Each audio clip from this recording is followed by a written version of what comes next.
ABN Andhra Jyothi Radhakrishna తన weekend కామెంట్స్లో ఎప్పుడు కూడా తెలుగుదేశం పార్టీ కార్యకర్తలాగాను సలహాదారులాగాను తెలుగుదేశం పార్టీ అభివృద్ధి దోహదపడే వ్యక్తిగాను రాస్తాడు తప్ప ఒక జర్నలిస్టుగా రాయడు. ఒక జర్నలిస్టుగా రాష్ట్రం అభివృద్ధి చెందాలంటే ఇక్కడ ఒక అధికార పక్షం ఒక ప్రతిపక్షం ఉండాలి. అధికార పక్షాన్ని ప్రతిపక్షం ప్రశ్నించాలి.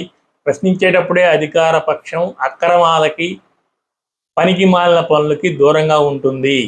ఇలా ఉండబట్టి ఇలాంటి వ్యవహారం కావాలి కాబట్టే ప్రజాస్వామ్య వ్యవస్థలో రెండు పక్షాల రాజకీయం నడుస్తుంది. ఎక్కడైనా సరే దేశంలో ప్రతిపక్షాలు ఉంటాయి. ప్రతిపక్షాలను కూడా పత్రికలు మీడియా ప్రోత్సహిస్తుంది. కానీ ఈయన ఏం చెప్తున్నాడు? ప్రతిపక్షాన్ని అణిచివేయండి, ప్రతిపక్షం ద్రోహపూరితమైంది, కుట్రపూరితమైంది, అది అధికారంలోకి వస్తే ప్రజలు భయభ్రాంతులు అవుతారు. ప్రతిపక్షం అధికారంలోకి ఎలా వస్తుంది? ప్రజలు ఓట్లేస్తేనే కదా వస్తుంది. ఓట్లేసినప్పుడు వాళ్ళు కోరుకున్న ప్రభుత్వం అవుతుంది, కానీ వాళ్ళు భయభ్రాంతులు ఎందుకు అవుతారు? ఇదేదో ఎలా ఉంటుందంటే ఈయనకి అధికారం అక్రమంగానే నువ్వు సంపాదించు, వాడిని దూరంగా నెట్టేసేయని ఒక దారుణమైన సలహా ఇస్తున్నట్టుగా ఈయన వీకెండ్ కామెంట్స్ ఉంటాయి. అందుట్లో ఇప్పుడు ఆయన రాస్తుంది ఏంటంటే, లిక్కర్ పాలసీకి సంబంధించి లిక్కర్ కేసులో తెలుగుదేశం పార్టీ జగన్మోహన్ రెడ్డిని ఇరికించడంలో విఫలం అవుతోంది. లిక్కర్ స్కామ్ అంటే ఎంత పెద్దది. దేశవ్యాప్తంగా ఢిల్లీలో జరిగిన లిక్కర్ స్కామ్లో కేజ్రీవాల్ ఇరుక్కుపోయాడు. సంవత్సరాల తరబడి జైల్లో ఉన్నాడు. కుప్ప కూలిపోయాడు. బయటకు వచ్చినా కూడా అతనికి ప్రజాదరణ దొరకలేదు. ఆరోపణలన్నీ రుజువైనవి. ఇలాంటి లిక్కర్ స్కామ్ తీసుకొని జగన్మోహన్ రెడ్డి భయం లేకుండా తిరుగుతుంటే మీరు ఏం చేస్తున్నారు? జాతీయ స్థాయిలో ఈ విషయాన్ని ఎందుకు మీరు పబ్లిక్ చేయట్లేదు అని ఆయన తెలుగుదేశం పార్టీని అడుగుతున్నాడు. అంటే తెలుగుదేశం పార్టీ జాతీయ స్థాయిలోకి వెళ్ళి అక్కడున్న మీడియా మొత్తాన్ని కొనుగోలు చేసి ఆ మీడియాలో జగన్మోహన్ రెడ్డి పెద్ద అవినీతి పరుడు లిక్కర్ స్కామ్ చేశాడని కేజ్రీవాల్ పక్కన, కేజ్రీవాల్ తర్వాత ఈయనే అన్నట్టుగా ఫోకస్ ఎందుకు చేయట్లేదని ఆయన తన వీకెండ్ కామెంట్లో తెలుగుదేశం పార్టీకి సలహా ఇస్తున్నాడు.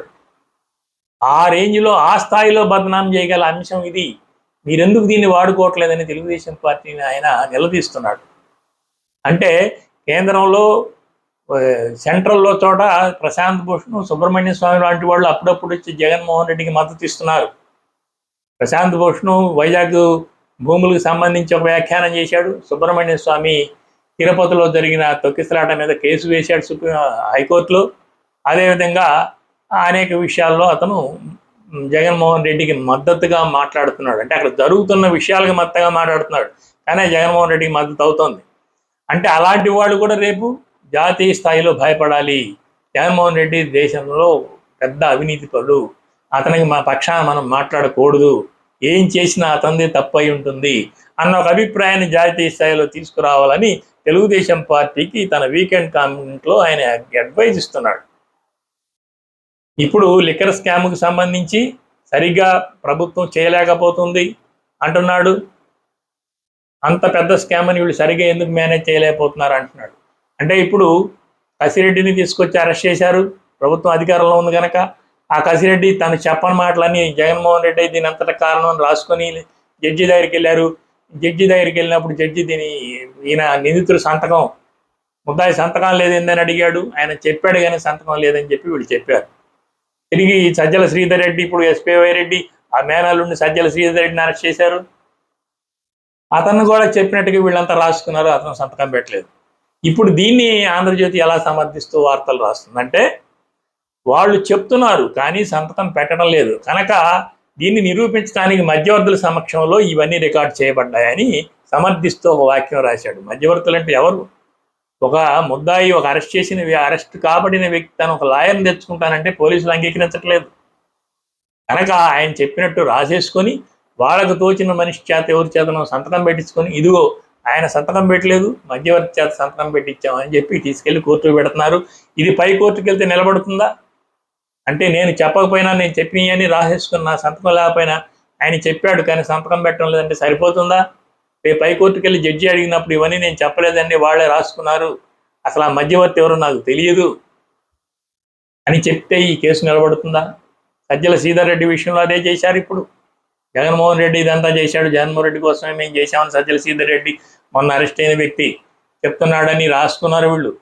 కసిరెడ్డి రాజశేఖర రెడ్డి విషయంలో అదే చేశారు, ఆయన మొత్తం చెప్తున్నాడు కానీ సంతకం పెట్టలేదని. దీన్ని సమర్థిస్తున్న ఆంధ్రజ్యోతి మధ్యవర్తి సమక్షంలో ఇది రికార్డ్ చేశారు అంటున్నారు. మధ్యవర్తి సమక్షంలో రికార్డు చేయడం ఎందుకు? ఆయన స్వయంగా చెప్పుంటే ఆయన సంతకమే పెట్టుండేవాడు కదా. సో ఇది ఒక అసంబద్ధమైన విషయం. తర్వాత మిథున్ రెడ్డిని ప్రశ్నించారు. ఏదో కంపెనీకి నీ కంపెనీకి 5 కోట్ల రూపాయలు నీ ట్రాన్స్ఫర్ చేసింది ఎందుకు అని అడిగారు. అంటే ఆయన కన్స్ట్రక్షన్లో ఉన్నాం, మేము కన్స్ట్రక్షన్ దానికోసం మాకు ట్రాన్స్ఫర్ చేశారు, తిరిగి కన్స్ట్రక్షన్ కోవిడ్ వల్ల జరగలేదేమని మేము రిటర్న్ ఇచ్చామని చెప్పాడు ఆయన. అందుకు కావాల్సిన పత్రాలన్నీ చూపించాడు. ఇదిగో కన్స్ట్రక్షన్ అగ్రిమెంట్, తీసుకున్న డబ్బులు రిటర్న్ చేసిన కంపెనీ అని. ఎప్పుడు ఇవి? పాతవి. మీరు ప్రశ్నిస్తారని తెలియదు కదా. ఆ రోజు నేను ఇవన్నీ మీకోసం తయారు చేయలేదని కూడా ఆయన అడిగాడు. ఇప్పుడు వాళ్ళు దాన్ని మార్చి ఎలా చెప్తున్నారు సిట్ అధికారులు? ఆయన 5 కోట్ల రూపాయలు ముందు తీసుకున్నాడు కన్స్ట్రక్షన్ పేరుతో, ఏదో ఆ కన్స్ట్రక్షన్ అనే అగ్రిమెంట్ల పేరుతో. తర్వాత ఈ అనుమానం వస్తుంది రిటర్న్ ఇచ్చాడు, తర్వాత అతను క్యాష్గా తీసుకున్నాడని చెప్తున్నారు. అసలు క్యాష్గా తీసుకోదలుచుకున్న వ్యక్తి మీ బ్యాంక్ అకౌంట్ ఎందుకు ట్రాన్స్ఫర్ చేయించుకుంటాడు? ఎందుకు రిటర్న్ ఇస్తాడు? ఇదంతా ఎందుకు చేస్తాడు? ఇదంతా కేవలం ఏదో వేరే అంశాన్ని తీసుకొచ్చి లిక్కర్ స్కామ్కు సంబంధించి లింక్ చేసి అది రాసేసుకొని నిందితుడు సంతకం లేకుండా జడ్జి ముందు పెట్టి అది తీసుకొచ్చి మీడియాకి ఇస్తే మీడియా వాళ్ళు మరింత మసాలా దట్టించి జగన్మోహన్ రెడ్డి ట్రక్కుల్లో డబ్బు తరలించాడు, ఇక సాయంత్రం అరెస్ట్ అవుతాడు, ఉదయమే అరెస్ట్ అవుతాడు, మధ్యాహ్నం అరెస్ట్ అవుతాడు, సమాచారం అంతా దండిగా ఉంది సిట్ దగ్గర అని వీళ్ళంతా కథనాలు ప్రసారం చేసుకోవడానికి వీలుగా సిట్ అధికారులు తయారు చేస్తున్నారు. కేంద్ర ప్రభుత్వం జోక్యం చేసుకుని ఎలాగలో ఏదో ఒక అంశం తీసుకొని ఇతన్ని సిఐడినో ఈడీనో సిబిఐ కేసులో పెట్టి కేంద్ర ప్రభుత్వం జోక్యం చేసుకుంటే బాగుంటుందనే సూచన కూడా రాధాకృష్ణ ఇస్తున్నాడు. చంద్రబాబు నాయుడు కూడా అందుకోసం కొంత ప్రయత్నం చేస్తున్నాడు. కానీ ఇక్కడ సరైన ఆధారాలు సరైన విచారణ లేకుండా వాళ్ళు ఎలాగ జోక్యం చేసుకోగలుగుతారు? ఇంత చేసి చంద్రబాబు నాయుడు ప్రభుత్వంలో అంత సక్రమంగా జరుగుతుంది అంటున్నాడు. సక్రమంగా జరుగుతుంటే వీరయ్య చౌదరి హత్యలు ఎందుకు జరుగుతాయి? లిక్కర్ స్కామ్లో లిక్కర్ సిండికేట్లో ఉన్నాడు కనుకనే ఈ హత్యలు జరిగాయి, లిక్కర్ సిండికేట్ల మధ్య గొడవలు జరిగాయని మీ పత్రికలే స్వయంగా రాసినాయి. అంటే లిక్కర్ సిండికేట్లు జరుగుతున్నాయని మీకు ఒప్పుకున్నారు. రాష్ట్ర వ్యాప్తంగా బెల్ట్ షాపులు ఉన్నాయని ఒప్పుకున్నారు. అధిక ఎంఆర్పి కంటే ఎక్కువ రేట్లు ఉన్నాయని ఒప్పుకుంటున్నారు. సేమ్ డిస్టిలరీ నుంచి మళ్ళీ అదే మందులు కొంటున్నారని ఒప్పుకుంటున్నారు. అన్నీ ఒప్పుకుంటున్నారు. మాత్రం జగన్మోహన్ రెడ్డి మాత్రమే నిందితులని అనిలు చెప్తున్నారు. ఈ కింద వ్యక్తుల్ని అరెస్ట్ చేసి వాళ్ళు చెప్పని విషయాలు రాసి వాళ్ళు సంతకం పెట్టకపోయినా సరే వాళ్ళు చెప్పారు కానీ సంతకం పెట్టలేదు, మేము మధ్యవర్తుల చేత రికార్డు చేయించామని చెప్పి జడ్జి ముందు పెడుతున్నారు. జడ్జి రిమాండ్ ఇస్తున్నాడు. ఇది రేపు విచారణకు వస్తే ఈ చట్టంతా నిలబడుతుందా? ఎందుకు ఈ ప్రయాస?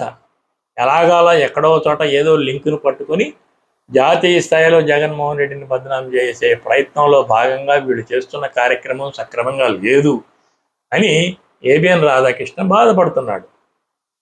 చూసారా, రాష్ట్రంలో నాలాంటి ఒక సామాన్య జర్నలిస్ట్ వచ్చి ఇలాంటి విషయాలు మాట్లాడుతుంటే నా కింద కామెంట్లు చూడండి.